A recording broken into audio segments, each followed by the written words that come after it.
had become a cruel place. Violence, corruption, and evil ruled. No one cared for their neighbor, no one except one man. Noah was different. In a world filled with darkness, his heart shone with compassion. But he had no idea that he was about to receive a message. A message, one that would change the fate of humanity. Noah, evil has consumed the earth. I will destroy it with a great flood. Build an ark and save yourself. Look at this madman. A boat in the middle of the desert. Where's the ocean, Noah? But when the sky began to darken, when the animals started moving on their own, something shifted. What? What's happening? The warning had become reality, and now only those who believed Noah would have a chance.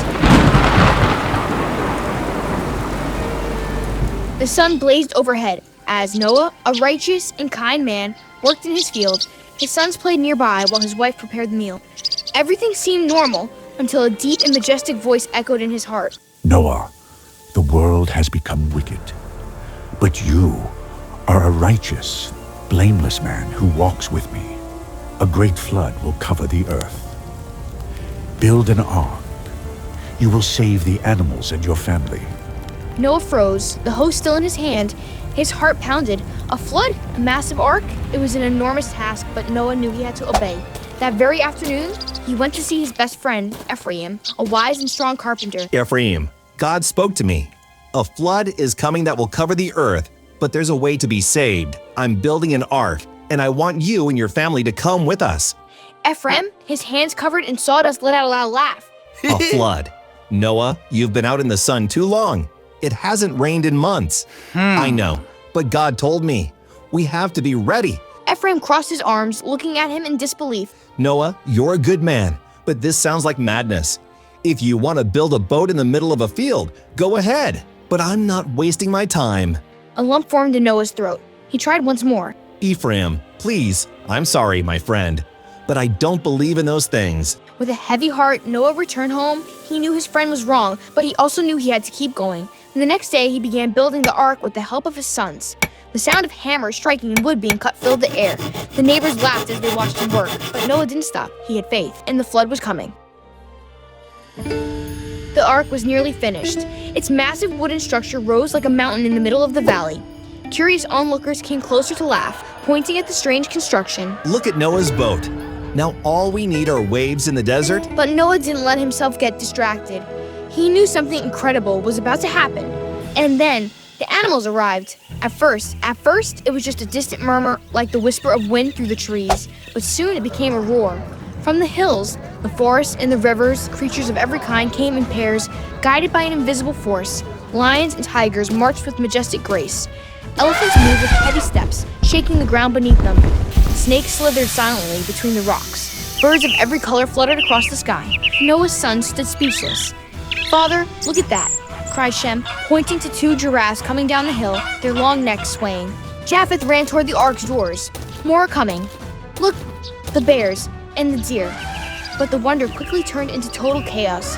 The elephants began pushing with their trunks. Monkeys screeched and climbed everywhere, and a group of goats started running wild. "Noah, the animals are out of control," shouted Ham, dodging a pair of noisy geese. Noah held his head in his hands. How was he supposed to organize so many different creatures inside a single ark? That's when a tiny gray squirrel jumped onto his shoulder and squeaked something into his ear.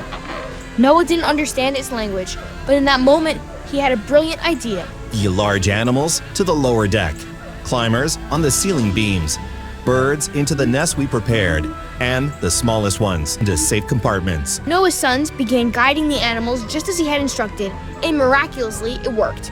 Predators and prey settled in without a fight. The birds found their place up high, and little by little the chaos turned into perfect order. Just as Noah breathed a sigh of relief, one last creature appeared. It was an old turtle, moving so slowly she looked like she might fall asleep at any moment. "Do you think she'll make it before the storm?" Shem joked. Noah smiled. God has time for everyone, even the slowest of his creatures. And with that, the doors of the ark closed with a deep, echoing creak. Outside, the first thunder rumbled across the sky. The rain was about to begin. The wind howled with fury. The first raindrops hit the ark's roof like tiny drums, and then the sky broke open into a torrent of water. Inside the ark, Noah and his family listened to the deafening roar. The water began rising quickly, tearing trees from the ground, flooding fields and streets. People ran in desperation, searching for shelter, but it was too late.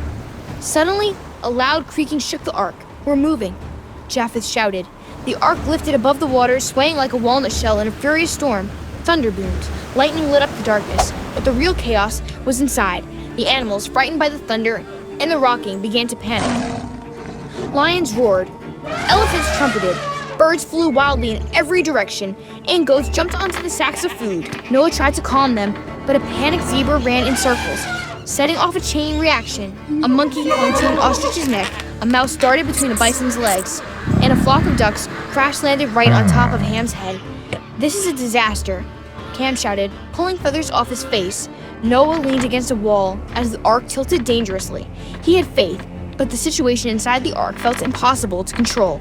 Then, suddenly, a high-pitched voice rang out in the darkness. "Quiet. Some of us are trying to sleep here." Every eye turned toward a tiny gray mouse who had climbed on top of a barrel. With her little paws on her hips in an annoyed scowl, she stared at the giant animals around her. Silence fell over the ark. "Thank you," said the mouse, curling up inside her burrow. "You can continue your madness after my nap." Everyone exchanged awkward glances. Finally, the massive lion lay down with a snort. The elephants stopped trumpeting. The birds returned to their nests, and little by little, calm returned to the ark. Noah let out a deep sigh of relief. Maybe, just maybe, they could survive the storm. Outside, the flood continued to roar without rest. Days passed, then weeks. Water covered everything around them. There were no mountains, no trees, no sign of solid ground, only the ark floating in an endless sea. Noah looked out at the horizon through a small window high above. How much longer would they be there? Inside the ark, life went on. The animals had grown used to their new home. The monkeys invented games with vines hanging from the ceiling. The owls gave nightly speeches about animal wisdom. The rabbits had organized a jumping competition. Even the lion and the zebra became friends, though the zebra slept with one eye open, just in case. But Noah, though he smiled at the animals' antics, felt a shadow in his heart. One night, while everyone was asleep, Noah stepped out onto the ark's deck and looked up at the starry sky. "Lord, are we alone? Will this really come to an end?" The wind blew gently. There was no reply, only the sound of water hitting the ark's hull. Then Naamah, his wife, heard her hitting the ark's hull. "You can't sleep," she said softly, wrapping a blanket around him to shield him from the cold wind. Noah sighed. What if we never find land? What if I failed?"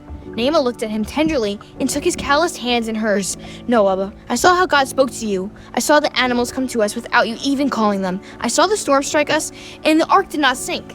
God brought us this far. He won't leave us now." Noah felt a lump in his throat. Naamah was right. Just then, he felt something wet on his hand. He looked down and saw an old dog with gentle eyes licking his hand. "You're scared too, huh, buddy?" The dog wagged its tail and curled up beside him.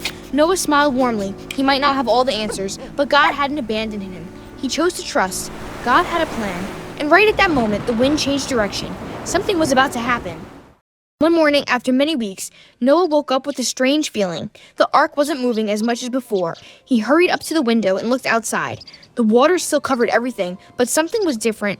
The wind smelled fresh. The sky was no longer gray. Sunlight was shining through the clouds.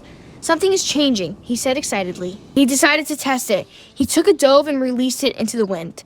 All the animals held their breath. The dove flew in circles, but after a while, it returned and landed on Noah's shoulder. "There's still no land," Noah said patiently. "But we'll wait."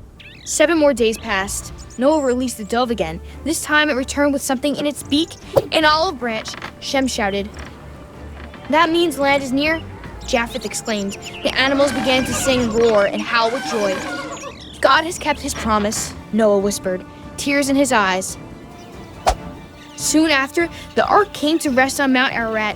When the doors finally opened, all the animals ran joyfully onto the dry land. Noah and his family knelt down and gave thanks to God.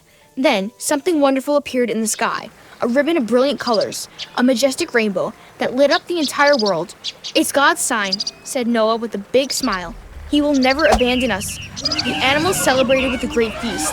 The rabbits jumped with joy. The elephants sprayed water from their trunks. And even the lion let a monkey tickle his mane. Noah looked around. It had been a long and difficult journey, but his faith had carried him to a new beginning. The sun shone high above. Life was starting again. Attention, time traveler. Are you ready to join the Time Agents? Yes, you are now part of a special mission. The Time Agents travel to the past to uncover the most epic moments of the Bible and ensure that these stories are never lost. But we need your help. Every time you watch a video, you travel with us, witnessing miracles, epic battles, and moments when God changed the world. To continue the mission, make sure you're ready. Ask an adult to subscribe and turn on notifications. That way, you'll never miss the next time jump. Mission complete. See you on the next exploration, Agent. Children around the world are discovering the Bible in a unique and exciting way. Each story has the power to impact a child's life, ignite their faith, and remind them that God has a purpose for them. Thank you to those who are already part of this mission. If you'd like to support us, subscribe, and even better, join us on Patreon to help us continue creating biblical stories for your family. Together, we are planting seeds of faith that will last forever. Thank you for your trust. See you on the next journey.